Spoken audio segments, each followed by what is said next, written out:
오늘 저는 여러분과 함께 내려놓음이라는 제목으로 말씀을 좀 나누려고 합니다. 여러분, 뭔가를 이렇게 내려놓는다는 게 여러분 쉬우십니까? 아니면 정말 어렵다라고 이렇게 생각하십니까? 네. 한 아이가 있었습니다. 시골에 사는 그 아이는 늘 저 누룽지를 간식으로 즐겨 먹었습니다. 그 시골에는 뭐 초콜릿을 이렇게 팔지 않고 그래서 늘 어머니가 누룽지를 그 아이에게 주셨어요. 그러다 어느 날 서울에서 친척들이 왔는데 그 아이는 그 날도 어머니가 주신 누룽지를 양손에 붙들고 맛있게 먹고 있었습니다. 그런데 친척 중 한 초등학생이 그 아이가 너무나도 귀여워서 가까이 가서 이렇게 말하는 거죠. 너 그 누룽지 나한테 하나만 주라고. 그 왼손에 있는 작은 거, 오른손에 있는 큰 거 말고 왼손에 있는 작은 거 나 주라고. 그러면 내가 너한테 더 좋은 거 줄게. 이렇게 이야기한 것이죠. 그러면서 서울에서 내려온 그 초등학생이 주머니에서 초콜릿을 꺼내서 그 애한테 이거 줄 테니까 그거 달라고 이렇게 얘기한 거죠. 근데 이 아이가 생각했을 때는 누룽지가 훨씬 크고 훨씬 더 맛있어 보이기 때문에 그 초콜릿을 잡지 않았다라는 것을 말하고 있어요. 그 초콜릿을 먹었으면 어떤 느낌을 들었겠습니까? 부드럽고 달콤할 뿐만 아니라 입에서 살살 녹는, 저희 둘째 아이가 너무나도 좋아하는데 이 초콜릿, 그것을 먹지 않은 그 아이가 여러분 얼마나 불쌍합니까? 양손으로 잡고 있는 누룽지 중에 하나만 내려놓으면 그 초콜릿을 잡을 수 있는데 그것을 내려놓지 못하고 그 아이를 우리는 생각해 볼 수 있습니다. 저는 이 이야기를 보면서 참 많은 생각을 했습니다. 그러면서 어찌 보면 이 아이의 모습이 바로 우리의 모습이 아닐까라는 생각을 해봤습니다. 지금 내가 붙들고 있는 그 일만 내려놓으면 우리 가족들이 너무나도 행복한 삶을 살 수 있을 텐데, 내 안에 있는 욕심만 조금 내려놓으면 다른 사람들과 더불어 행복한 삶을 살 수 있을 텐데, 나의 명예와 인기와 스펙만 내려놓으면 참 편한 삶이 우리 앞에 펼쳐질 텐데, 그렇지 못해서 뭔가 매일매일 쫓기며 살아가고 있는 그런 삶이 우리의 삶이 아닌가라는 생각을 해보게 되었습니다. 여러분, 이렇게 내려놓는 삶은 신앙을 갖고 있는 사람과 신앙을 갖고 있지 않는 사람들에게 굉장히 중요한 것입니다. 그런데 신앙을 갖고 있는 사람들에게, 또 신앙을 이제 시작하려고 하는 사람들에게 이 내려놓음이라는 것은 너무나도 중요한 것임을 우리는 깨달아야 되는 것이죠. 왜 그렇습니까? 여러분, 신앙에서 가장 중요한 것이 무엇입니까? 신앙의 첫 출발점이 무엇입니까? 그것은 내가 내 인생의 주도권을 잡고 있던 것, 내가 하나님이 말고 내가 내 인생의 주인 노릇하며 살고 있던 그 자리를 내려놓고 나를 위해서 이 땅에 오신 십자가에서 죽으시고 부활하신 그 만왕의 왕으로 등극하신 그 예수 그리스도를 내 인생의 주인으로 받아들이는 것, 그것이 바로 신앙 생활에 있어서 첫 출발점입니다. 얼마나 중요합니까? 또한 우리는 영원한 것을 추구하며 살아가는 사람입니다. 당장 눈앞에 보이는 것, 당장 눈앞에 좋은 것을 추구하며 살아가는 사람이 아니라 영원한 것을 추구하며 살아가는 사람들인데, 만약에 내 눈앞에 있는 것에 아둥바둥하면서 그것을 내려놓지 못하고 살아가고 있다면 어찌 보면 우리는 거짓 신앙을 하고 있는 사람과 뭐가 다르겠습니까? 그래서 여러분, 우리는 이 내려놓음이라는 연습을 계속해야 합니다. 주님이 말씀하실 때 작은 것부터 내려놓는 연습을 해야 나중에 정말 주님께서 우리에게 큰 것을 요구하실 때 그것도 내려놓을 수 있다는 것입니다. 여러분, 그런데 오늘 본문에 보시면 우리가 왜 그 주님이 우리가 갖고 있는 것을 내려놓으라고 했는지를 우리는 알 수 있습니다. 그것은 내려놓는 자에게 더 좋은 것을 주실 수 있기 때문이다 라고 말하고 있습니다. 여러분, 오늘 설교에 들어가기 전에 여러분 내려놓을 준비가 되셨습니까? 여러분 안에 있는 것, 여러분 붙잡고 있었던 것, 정말 주님이 말씀하실 때 여러분 그렇게 그 말씀을 순종해서 내려놓을 준비가 되셨습니까? 저는 오늘 이 교훈을 통해서 우리가 우리 마음에 있는 것들을 정말 내려놓을 수 있기를 원합니다. 여러분, 오늘 본문에는 한 사람이 등장합니다. 마가는 이 사람이 어떤 사람인지 제대로 소개하고 있지 않지만 그냥 부자 청년이라고 우리는 알고 있습니다. 그런데 여러분, 이 동일한 이야기를 쓴 누가복음에서 누가복음 18장 18절에서 뭐라고 얘기했냐면 이 사람이 누구인지를 분명하게 밝힙니다. 여기 말씀 보시면 어떤 관리가 물어 이르되 선한 선생님이여 내가 무엇을 하여야 영생을 얻으리까? 오늘 본문의 메시지와 동일하지만 앞에 이 사람이 어떤 사람이라고 말합니까? 관리라고 얘기합니다. 우리가 조금만 생각해봐도 관리, 관원이라는 말을 통해서 그는 공직에 몸을 담고 있는 사람임을 짐작할 수 있습니다. 나라 일을 감당하는 사람이었다는 것이죠. 그러니까 이 사람은 지위도 높았을 뿐만 아니라 또한 연봉도 꽤나 높았을 그런 사람이었을 것입니다. 또한 부유한 삶을 살았음을 우리는 생각할 수 있죠. 그런데 지금 부족함이 전혀 없을 것 같이 살았던 이 사람이 예수님 앞에 나옵니다. 왜 나왔습니까? 그것은 성경에 보니까 영생을 얻기 위해서 나왔다라고 말하고 있습니다. 본문 우리 17절 보시면 17절에 이렇게 되어 있습니다. 제가 읽겠습니다. 예수께서 길에 나아가실새 한 사람이 달려와서 꿇어앉아 묻자오되 선한 선생님이여 내가 무엇을 하여야 영생을 얻으리까? 이렇게 말하고 있습니다. 여기 지금 이 관원이 어떤 모습으로 지금 예수님 앞에 나아가고 있습니까?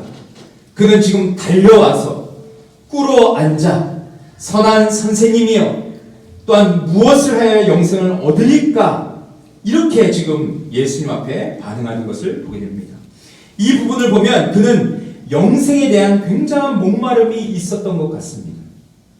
그래서 걸어서 느긋느긋 그냥 예수님께 찾아온 것이 아니라 달려와서 예를 갖춰서 무릎을 꿇고 또한 영생이라는 것을 어떻게 얻을 수 있는지를 들으려고 했던 것이 아닐까요? 그런데 여러분 본문을 잘 보시면 그는 지금 간절함과 목마른 심정으로 영생을 얻기 위해서 예수님 앞에 나온 것이 아님을 우리는 알 수 있습니다. 지금 그는 예수님께 뭐라고 말합니까? 선한 선생님이여 이렇게 말하고 있습니다. 사실 이 당시에 랍비들은 일반 사람들에게 선하다라는 말을 사용하지 않았습니다. 그런데 지금 이 관원이 예수님께 선하다라는 말을 사용한 것이죠. 그래서 예수님께서 뭐라고 말씀하십니까? 18절 보시면 우리 같이 한번 읽겠습니다. 시작. 예수께서 이르시되 내가 어찌하여 나를 선하다 이르느냐 하나님 한 분 외에는 선한 이가 없느니라 라고 말씀하십니다. 지금 예수님은 그의 전곡을 찔러서 말씀하십니다. 네가 나를 지금 선하다라고 말하는데 이 세상에 선한 분은 하나님밖에 없다. 그런데 어찌 네가 나를 선하다라고 말하느냐?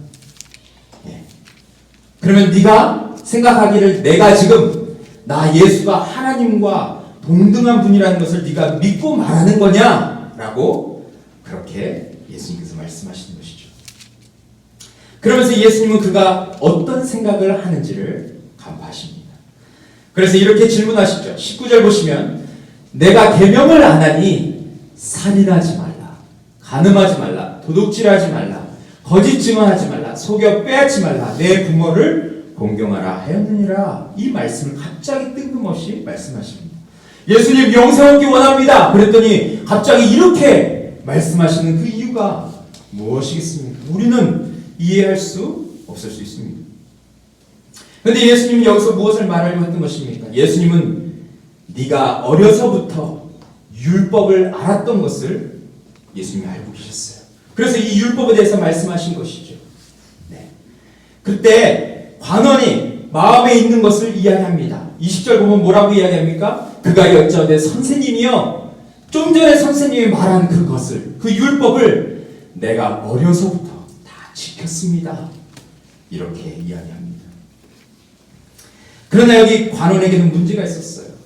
사실 여러분 우리 이 동일한 본문을 다루고 있는 마태복음에 보면 마태복음 19장 19절에 보면 마지막에 내 부모를 공경하라라는 그 다음에 하나가 더 나옵니다. 어떤 거였냐면 이런 겁니다. 내 이웃을 내 자신과 같이 사랑하라. 이 율법이 하나 더 있습니다. 그런데 사실 그 율법을 지금 이 부자 청년, 이 관원은 지켰습니까? 내 이웃을 내 몸같이 사랑하는 그런 사람이었습니까? 아닙니다. 다른 율법은 다 지켰어도 이웃에 대해서 관심이 없었습니다. 오로지 자기가 부자 되는 것에만 관심이 있어서 악착같이 그렇게 살았죠. 그는 어찌 보면 이 중요한 율법을 지키지 않았음을 말할 수 있어요. 그런데 그것이 아니더라도 지금 이 관원에게는 중요한 문제가 있습니다. 그것은 무엇입니까? 이런 거죠. 지금 예수님 앞에서 나는 어려서부터, 다시 말하면 13살부터 저는 이 모든 것을 다 지켜왔다라고 말하는 거예요. 그러니까 당연히 영생을 얻을 법하지 않습니까? 라고 그렇게 말하는 것이죠. 바로 이 교만이 그의 내면에 깔려있는 것입니다. 지금 우리의 상황으로 말하자면 저는 어렸을 때부터 선한 삶을 살았잖아요. 저는 주님이 시킨 그 착한 일 다 했잖아요. 교회 청소도 하고, 주님이 말씀하신 대로 제가 11조도 잘 드리고, 주님께 헌금도 잘 드리고, 또 사역도 잘 감당하고, 우리 가족도 제가 다 교회로 인도했습니다. 제가 그런 삶을 살았잖아요. 이 정도면 영생을 얻을 법하지 않습니까? 라고 그렇게 말하는 것과 똑같은 것이죠. 그런데 여기서 첫 번째 교훈이 나옵니다. 그것은 무엇입니까? 예수님이 내려놓으라고 한 것은 첫 번째로 나의 행위를 내려놓으라 라고 말씀하십니다. 나의 행위를 내려놓지 않으면 절대로 하나님의 은혜와 축복을 우리는 경험할 수 없습니다. 우리는 죄성을 가진 인간이기에 내가 한 것에 대한 엄청난 의미를 부여하며 삽니다. 내가 라고 말하면서 남들보다 잘하고 열심히 한 것에 대해서 말하기를 좋아합니다. 그리고 끊임없이 그러한 업적과 열매를 자랑하며 살아갑니다. 여러분 한번 교회에서 성도들과 교제할 때 한번 어떤 말을 하는지 잘 들어보십시오. 그러면 무슨 말을 하냐에 따라서 그분의 지금 믿음, 그분의 신앙을 알 수 있습니다. 내가 한 것들, 내가 이룬 것들, 그것만을 자랑한다면 어찌 보면 그분에게 있어서 가장 중요한 것을 내려놓지 못했을 수도 있습니다. 하지만 오늘 예수님이 말씀하시는 것은 우리의 선한 행위로 영생을 얻을 수 있는 게 아니라는 것입니다. 우리의 삶의 기준은 철저히 행위에 있지 않고 어디에 있습니까? 하나님의 선하심에 있는 것입니다. 다시 말하면 우리의 영생과 구원은 전적으로 하나님께 속해 있다는 것입니다. 그러니 하나님의 기준이 무엇인지 아는 것은 굉장히 중요합니다. 저번주에 말씀드린 것처럼 우리의 인생에 있어서 중요한 것은 속도가 아니라 방향이라는 것이죠. 우리가 방향이 정확하면 때로 속도가 나지 않는다 할지라도 괜찮습니다. 왜냐하면 시간이 지나고 그러면 결국 그 목표 지점에 도달할 것이기 때문에 그렇습니다. 내가 아무리 선한 일을 많이 하고 교회에 오래 다니고 내가 해온 것을 자랑한다 할지라도 만약에 우리가 방향이 잘못됐다면 하나님의 뜻대로 우리가 살지 않았다면 결국 하나님 앞에서 우리는 하나님의 사람이 아니다라는 그런 끔찍한 말을 듣게 될 것입니다. 그래서 우리는 하루를 살아도 주의 뜻대로 주의 방법대로 살아야 되는 것이죠. 제가 2주 전 화요일 날 제 아내와 함께 우리 윤정원 자매님을 만나서 식사를 하고 왔습니다. 정말 그분과 교제하고 싶었어요. 왜냐하면 저는 어렸을 때부터 그 자매님을 알고 있었는데 그때 정말 지금도 그렇지만 정말 멋있었습니다. 자매님에게 이렇게 표현해도 되는지 모르겠지만 정말 멋있었어요. 네. 여러분 그냥 생각이 되죠? 어떤 분이었는지. 딱 교회 누나였습니다. 진짜 교회에 가야 볼 수 있는 그런 누나. 성격도 좋고 목소리에는 활력이 넘쳤습니다. 찬양 또 어찌나 잘하는지 그 동생분과 함께 찬양할 때 정말 푹 빠질 정도로 그렇게 찬양을 잘하셨어요. 그래서 어렸을 때 그분들이 불렀던 찬양이 아직도 제 가슴에 남아 있습니다. 그 찬양은 바로 영원히 찬양 드리세 영원히 이 찬양이었어요. 그 찬양을 그 도합교에서 그분들이 같이 이렇게 합창을 불렀던 것 같은데 그 두 자매님이 얼마나 이렇게 두각을 나타냈는지 아직도 제 가슴에 남아있습니다. 그런데 여러분 그 교회 누나 제가 멀리서만 우러러봤던 그 누나랑 제가 교제를 하게 된 것이죠. 얼마나 좋았겠습니까? 그런데 교제를 하는데 제가 생각했던 것보다 훨씬 더 영적으로 깊고 훨씬 더 많은 것들을 생각하면서 사는 분이다라는 것을 잠시 교제했는데 그때 알게 되었습니다. 근데 교제를 하다가 이제 속에 있는 마음들을 이야기하는데 예전에 자신의 삶에 대해서 이야기했는데 목사님 사실 저는 예전에 굉장히 힘든 시기가 있었다는 거예요. 그런데 그때마다 본인이 하나님께 자주 말했던 것이 있는데 그것은 바로 이것이었습니다. 하나님, 저 이 정도 했으면 잘한 거 아닌가요? 제가 할 수 없는 그런 상황 속에서 하나님 이 정도로 버티고 하나님 이렇게 헌신했으면 저 정도 했으면 된 거 아닌가요? 이런 말을 자주 했다는 거예요. 그러면서 본인이 이렇게 말했습니다. 그때 진짜 교만했던 것 같다라고 이야기했어요. 그런데 어느 순간 주님께서 그 모든 말과 마음을 새롭게 해주셨는데 그것은 주님의 음성을 듣고 난 다음에 완전히 그의 마음이 새로워졌음을 이야기했습니다. 주님께서 뭐라고 얘기하시냐면 이렇게 말씀하시다. 정원아, 넌 이미 나와 함께 십자가에 죽었잖아. 너 이미 죽었잖아. 이제 네 인생 내 거야. 그러니까 네가 뭐 하려고 노력하지 말고 나와 함께 하기만 하면 돼. 이제 내가 할게. 라는 그 음성을 주님께서 들려주셨는데 그때 이 자매님의 그 삶의 모든 문제들이 해결이 됐고 또한 이제 주님 앞에서 더 영적으로 우뚝 서서 주님을 바라보며 섬기는 그런 사람이 되었음을 이야기하셨어요.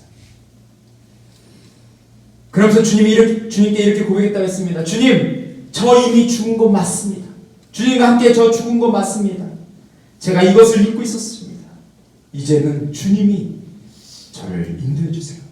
주님이 이끄시는 대로만 제가 살겠습니다. 이제 제가 붙들었던 것, 제가 욕심냈던 것, 그 모든 것들, 세상적인 것들 다 내려놓고 이제 주님이 나를 인도하신 대로 제가 살겠습니다. 라는 그 고백을 했다는 것이죠. 갈라디아서 2장 20절 내가 그리스도와 함께 십자가에 못 박혔다니 그런즉 이제는 내가 산 것이 아니요 오직 내 안에 그리스도께서 사시는 것이라 라고 고백했던 그 고백이 이 자매님에게 실제가 되었다라고 그렇게 말씀하셨어요. 눈물을 글썽이면서 진지하게 정말 주님께서 그 자매님의 삶 가운데 행하신 것을 나누는데 저와 제 아내가 정말 감동을 얻고 정말 큰 격려를 얻고 도전을 얻고 오게 되었습니다. 여러분 이 자매님처럼 그런 갈급함과 위기 속에서 주님을 찾았을 때 주님은 그 자매님의 삶에 십자가의 그 은혜로 십자가의 능력으로 완전히 자매님의 삶을 새롭게 변화시켜 주신 것을 우리는 나눴습니다. 근데 여러분 성경에 이러한 여인이 한 명 더 등장합니다. 이 여인은 어떤 여인이었습니까? 바로 우리가 너무나도 잘 아는 사마리아 여인이었습니다. 이 여인은 물을 찾아서 우물가에 갔습니다. 또한 자신의 마음에 공허함이 있었습니다. 어떤 공허함이었습니까? 그것은 자신이 5 남자로도 만족할 수 없는 그런 상황 속에서 정말 남자로 채워지지 않는 그런 공허함, 인생에 대한 공허함을 가지고 우물가에 나갔을 때 그곳에서 저 예수님을 만나게 됩니다. 그런데 예수님께서 뭐라고 말씀하셨습니까? 그녀의 인생에 있어서 가장 놀라운 이야기를 하셨어요. 우리 같이 한번 읽어보겠습니다. 시작. 예수께서 대답하여 이르시되 내가 만일 하나님의 선물과 또 내게 물 좀 달라 하는 이가 누구인 줄 알았더라면 내가 그에게 구했을 것이요 그가 생수를 내게 주었으리라 라고 이렇게 말씀하십니다. 그리고 그 여인에게서 더 중요한 것, 그녀에게 있어서 그녀의 갈급함을 채워줄 수 있는 유일한 말을 그 예수라는 분이 그 여인에게 하십니다. 뭐라고 얘기하십니까? 또 함께 읽겠습니다. 시작. 예수께서 대답하여 이르시되 이 물을 마시는 자마다 다시 목마르리라. 내가 주는 물을 마시는 자는 영원히 목마르지 아니하리니 내가 주는 물은 그 속에서 영생하고 살아나는 생물이 되리라. 아멘. 여러분 사마리아 여인은 이 영원한 생명을 주시는 영원한 생명수를 주시는 어떻게 살아도 목마름이 없고 갈급함이 없는 그 물을 주시는 그 예수님을 만나고 난 다음에 그녀의 삶이 완전히 달라졌습니다. 그녀는 이제 마을로 돌아가서 예수님을 전하는 그런 놀랍고 위대한 삶을 살 수밖에 없었습니다. 왜냐하면 자신의 삶에 영원한 생명을 주신 분을 만났기 때문에 그렇죠. 그런데 영원한 생명수를 주시고 영원한 삶으로 인도하신 예수님 앞에 있는 오늘 본문에 나온 이 관원은 달랐습니다. 그는 계속해서 자신의 행위를 강조하고 있습니다. 그리고 이것을 검증받기 위해서 예수님 앞에 달려왔음을 우리는 짐작할 수 있습니다. 또 예수님께 선한 분이시라고 선한 선생님이라고 말한 것도 자신이 살아왔던 삶을 인정해달라는 그 메시지가 밑에 깔려있음을 우리는 알 수 있습니다. 예수님, 저는 어렸을 때부터 율법을 다 지켜왔으니까 저는 영생을 얻을 자, 구원받을 자 맞죠? 이것을 그는 확인받고 싶었던 것입니다. 하지만 예수님 그에게 뭐라고 말씀하십니까? 다른 성경에서는 마태복음과 누가복음에서는 말하고 있지 않은 것이지만 오늘 이 마가복음에서는 이렇게 말씀하십니다. 예수님께서 그를 보시고 사랑하사 이르시되, 예수님께서 그 관원을 보시고 그렇게 자신의 행위를 주장하고 나 정도 살았으면 구원받아야 마땅하지 않냐고 이렇게 얘기하는 그에게 예수님은 그를 보시고 사랑하셨다라고 말하고 있습니다. 여전히 상황 파악하지 못하는 그 사람, 여전히 자신의 능력과 자신의 행위를 자랑하는 그 사람을 주님은 사랑하셔서 끝까지 그를 변화시키기를 원하셨던 것을 우리는 오늘 본문을 통해서 보게 됩니다. 그러면서 여러분, 예수님께서 무엇을 말씀하고 계십니까? 21절에 계속해서 보시면 내게 아직도 한 가지 부족한 것이 있으니 가서 내게 있는 것을 다 팔아서 다 팔아 가난한 자들에게 주라. 그리하면 하늘에서 보화가 내게 있으리라. 그리고 와서 나를 따르라라고 말씀하십니다. 예수님이 지금 부자 관원에게 이 이야기를 통해서 중요한 것을 깨닫기를 원하셨습니다. 여러분, 우리는 이 말씀을 잘 생각해 보면 오해할 수가 있습니다. 아니, 그럼 영생을 얻기 위해서 자기가 가진 것을 다 팔고 가난한 자들에게 나눠줘야 영생을 얻을 수 있단 말인가? 그것 또한 행위 아닌가? 라고 우리는 말할 수 있습니다. 그런데 지금 예수님은 무엇을 말씀하려고 했던 것입니까? 예수님이 말하려고 하는 핵심은 네가 가진 것을 다 내려놓아야 된다는 것이 아니라 더 중요한 것은 나에게 전적인 순종을 하지 않으면, 내 말에 네가 전적으로 순종하지 않으면 하나님 나라에 들어갈 수 없다는 것을 지금 주님께서 말씀하시기 위해서 이 이야기를 하신 것입니다. 여러분, 그래서 두 번째 교훈은 무엇인지 아십니까? 바로 이것입니다. 두 번째 교훈은 우리는 예수님께 전적으로 순종하는데 방해가 되는 것은 내려놓아야 된다는 것입니다. 오늘도 우리가 주님의 말씀대로 살아가는데 방해가 되는 것을 내려놓아야 됨을 말하는 것이죠. 때때로 그것이 부자 관원처럼 재물이 될 수도 있습니다. 또한 세상의 성공이 될 수도 있고, 그것이 또한 자녀가 될 수 있습니다. 또한 세상의 가치관이 될 수도 있고, 또한 나의 고집과 나의 고정관념과 내가 세상으로부터 쌓았던 그 세계관들, 하나님의 말씀으로부터 세워진 세계관이 아니라 정말 세상으로부터 듣고 세상으로부터 배워서 쌓은 그 세계관들이 내려놓아야 될 그 대상이 될 수도 있습니다. 정신적인 것이든 물질적인 것이든 우리가 주님의 말씀에 순종하지 못하게 하는 것을 주님은 내려놔야 된다고 말씀하고 계시죠. 다시 말해서 우리 인생에 예수보다 더 귀하게 여기는 것, 그것을 내려놔야 된다고 말씀하고 계십니다. 오늘 우리가 살펴보고 있는 본문 바로 위에는 여러분 어떤 내용이 나오냐면 예수님께서 천국을 어떤 사람이 들어갈 수 있는지에 대해서 말씀하십니다. 또 본문에서도 예수님은 부자들은 천국에 들어가기가 어렵다는 것을 말합니다. 낙타가 바늘길을 들어가는 것처럼, 그것이 불가능한 것처럼 부자가 천국에 들어가는 것이 불가능하다는 것을 말씀하시죠. 그래서 천국은 어떤 사람이 들어가는지를 이야기하시는데 위에 보면 15절에서 이렇게 말하고 있습니다. 내가 진실로 너에게 이르노니 누구든지 하나님의 나라를 어린아이와 같이 받들지 않는 자는 결단코 그곳에 들어가지 못하리라. 우리가 하나님 나라에 들어가려면 어떻게 된다고 주님이 말씀하고 계십니까? 어린아이와 같아야 된다고 말씀하십니다. 여러분, 우리는 이 말씀을 너무나도 잘 아는 말씀이죠. 근데 여러분, 지금 어린아이와 같은 이것은 지금 무엇을 말하고 있습니까? 착하고 순수하고 겸손한 그 모습을 갖춰야 된다고 말하는 것입니까?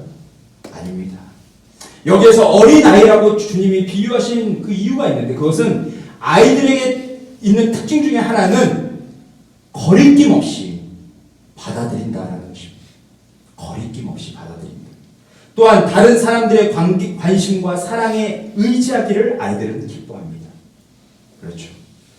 이처럼 하나님 나라는 거리낌 없이 받아들이는 그 아이들처럼 거리낌 없이 생각하지 않고 재지 않고 받아들이는 그 아이들과 같을 때 하나님 나라에 들어갈 수 있다는 것을 말하는 것이죠. 우리의 행위와 능력이 아니라 하나님께서 선물로 주시는 그 하나님의 나라를 그냥 아이처럼 받아들이는 그런 사람만이 그 놀라운 축복을 누릴 수 있다고 말씀하십니다. 그리고 여러분, 또 예수님은 오늘 말씀을 통해서 우리에게 좋은 것을 내려놓으라고 하신 이유가 또 나오죠. 그것은 무엇입니까? 중요한 의미가 여기 담겨져 있는데, 그것은 더 좋은 것을 주시기 위해서입니다. 서론에서 말씀드린 것처럼 우리에게 더 좋은 것을 주시기 위해서 기존에 붙잡고 있는 것을 내려놓으라고 하시는 것입니다. 우리가 누룽지만 붙잡고 있는 우리였는데 우리에게 더 좋은 것, 초콜릿을 주시기 위해서 네가 가지고 있는 그것을 내려놓으라고 주님이 말씀하신다는 것이죠. 우리는 때로 이것에 대해서 오해하는 경우가 있습니다. 왜 우리의 것을 빼앗고 왜 우리를 시험하려고 하느냐라고 말하는 경우가 있죠. 하지만 그것은 완전히 잘못된 오해입니다. 주님은 우리에게 더 좋은 것을 늘 주시기를 원하기 때문에 우리에게 붙잡고 있는 것을 내려놓으라고 말씀하십니다. 그런데 지금도 여전히 많은 사람들은 우리가 붙잡아야 할 것을 내려놓고 내려놓아야 할 것을 붙잡으며 사는 것을 보게 됩니다. 이것이 어찌 보면 우리 인생에 있어서 가장 큰 문제가 아니겠습니까? 그런데 오늘 이 부자 관원이 딱 그런 사람이었습니다. 예수님의 그 말을 받아들이지 않고 계속해서 자신의 생각대로 그 예수님을 판단하는 그 한 관원을 우리는 보게 됩니다. 여전히 예수님이 주시는 영원한 생명보다 재물이 더 귀해서 그랬을까요? 예수님의 말씀에 그는 끝까지 순종하지 못합니다. 예수님은 그를 사랑함으로 끝까지 순종하기를 원하는데 또 너가 순종하는 데 있어서 방해가 되는 것을 제거하라고 말씀하십니다. 그리고 나서 네가 나를 따르라라고 주님이 말씀하시는데 단호하게 말씀하시는 것을 그는 계속해서 거부하고 있습니다. 그리고 본문 말씀 보시면 그가 어떻게 합니까? 그가 슬픈 기색을 띠고 근심하며 그 예수님께서 떠났던 것을 우리는 보게 됩니다. 왜 그랬을까요? 자기의 노력을 인정받고 싶었지만 인정받지 못하고 오히려 중요한 것을 내려놓으라는 그런 지적을 예수님께 받았기 때문에 그랬습니다. 오늘 이 자리에 나오신 우리 사랑하는 성도님들은 어떠십니까? 어떠한 모습으로 여러분은 주님 앞에 서 계십니까? 주님 앞에 내려놔야 할 것을 내려놓고 더 좋은 것을 얻기 위해서 정말 주님을 붙들며 살고 계십니까? 아니면 부자 관원처럼 눈앞에 있는 것 붙드느라 정말 중요한 예수님을 놓치면서 그렇게 살고 계십니까? 저는 오늘 이 말씀을 정리하면서 믿음의 선배들이 생각이 났습니다. 자신이 안정적으로 살 수 있는 고향 땅을 내려놓고 하나님께서 가라고 하신 그 땅으로 발걸음을 옮긴 한 사람, 바로 아브라함이죠. 또한 능력과 힘이 없는 노인이었지만 하나님께 순종해서 애굽으로 나아간 한 사람, 바로 모세입니다. 또한 배고플 때 먹으라고 어머니가 주신 그 한 끼의 식사, 그것을 자신이 먹어야 되지만 그것을 예수님께 기꺼이 내려놓았던 한 사람. 누굽니까? 오병이의 기적의 주인공이었던 그 한 아이. 또한 십자가에서 모두를 심판할 수 있었고 다 죽일 수 있었지만 하나님의 뜻대로 우리를 구원하시기 위해서 그 죽음을 기꺼이 받아들이시고 자신의 모든 것을 내려놓으신 그 온유하신 그분 바로 누굽니까? 예수님이십니다. 믿음의 선배들과 예수님의 삶을 통해 우리는 무엇을 깨닫게 됩니까? 안전지대를 벗어나서 새로운 길을 나선 아브라함으로 인해서 하나님은 이 땅에 하나님의 백성을, 하나님의 민족을 세우신 것을 보게 됩니다. 힘과 능력이 쇠퇴한 모세를 통해서 애굽의 노예였던 이스라엘 백성들을 건지셔서 그들을 가나안 땅으로 인도하시는 그 놀라운 것을 모세를 통해서 이루십니다. 한 끼 식사를 예수님께 드렸을 때 그것이 아무것도 아니지만 아이의 식사여서 별 볼 일 없는 것이었지만 그 식사로 5,000명을 먹이고 남는 역사가 일어납니다. 그리고 예수님의 십자가 죽으심으로 모든 사람이 누리게 된 영원한 구원. 생각만 해도 너무나도 감사한 것이 아니겠습니까? 그런데 여러분, 이 모든 것이 일어날 수 있었던 것은 누군가가 자신의 권위와 자신의 생각과 자신의 재산과 재물과 자신의 것을 내려놓았을 때 하나님은 그 내려놓는 한 사람을 통하여서 또 하나님의 음성에 순종하는 그 한 사람을 통해서 하나님은 이 위대한 역사를 이루셨음을 우리는 간과하지 말아야 됩니다. 저는 오늘 말씀을 묵상하면서 한 책의 내용이 생각나는데 바로 전적 의존이라는 책입니다. 바로 김기일 목사님이라는 분이 쓰셨는데 거기에 이런 내용이 있습니다. 제가 한번 읽어보겠습니다. 예수님과의 관계에서만 생명이 온다.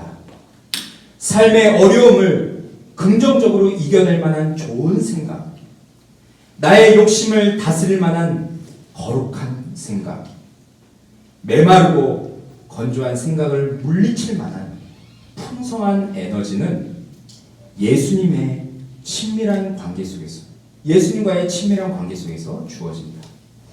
만약 우산을 잃어버렸다면 어디까지 우산이 있었는지 하루 동안의 움직임을 거슬러 올라가면서 생각할 것이다. 마찬가지다. 기억을 더듬어 예수님과의 동행을 잃어버린 순간을 생각해내야 한다. 그러면서 이렇게 이야기합니다. 여기도 우리 같이 좀 읽겠습니다. 시작. 어디서부터 예수님을 무시하고 나 혼자 와버렸는지 구체적인 사건이 있을 것이다. 그것을 찾아내야 한다. 그리고 그 자리로 돌아가야 한다. 저는 이 부분을 계속해서 묵상하면서 우리에게도 마찬가지, 내려놓는 그런 삶을 실천할 때도 마찬가지다라는 생각을 했습니다.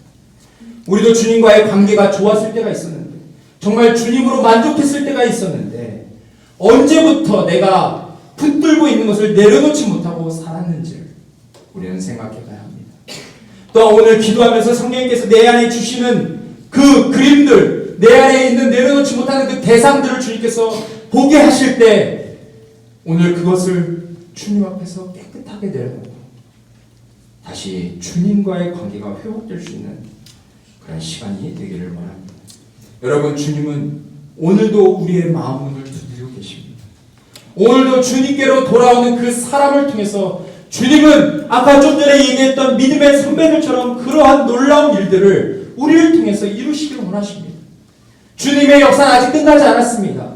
지금도 한 사람을 통해서 하나님의 말씀에 순종하고 우리의 것을 내려놓고 주님의 말씀대로 살아가려고 몸부림치는 그 한 사람을 통해서 주님은 지금도 역사를 이루고 계심을 여러분 믿으시기 바랍니다.